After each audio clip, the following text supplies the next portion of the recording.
Assalomu alaykum, qadrdonlar, yaxshimisizlar? Sog' salomat yuribsizlarmi? Yana bitta zo'r afzalligi haqida gapirib bermoqchiman. Eng ko'p beriladigan savollardan bittasi material ko'chib ketmaydimi yoki to'kilib tushmaydimi degan savol bo'ladi. Bu narsani aytishim uchun turtki bo'lgan fikr kecha bir joyda topshirib kelgandim. Uyda egalari o'zlari bittaga o'zlari yopishtirishganlar, o'zlari aytdilar, men so'raganim yo'q edi. Materiali xullas bir donasini noto'g'ri yopishtirib qo'yilgan.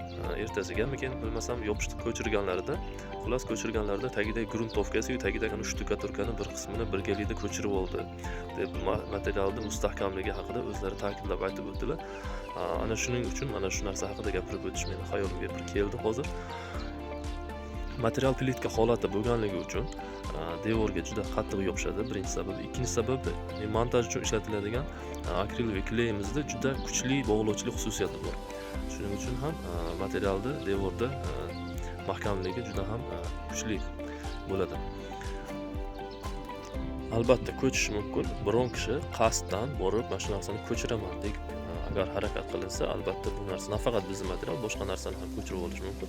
Lekin tabiiy holatlarda, o'zini muallaq turgan holatida material ko'chib ketmaydi, to'kilib tushmaydi. Bu narsaga biz kafolat beramiz, qo'rqmaymiz.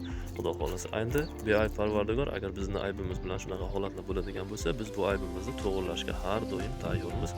Va shuning uchun ham biz qilib kelgan obyektlarimizda gohi-gohida borib xabar olib turish odatimiz ham bor. Shuning uchun qadrdonlar, agar fasad qildirmoqchi bo'lsangiz, gipki kaminga albatta qiziqing.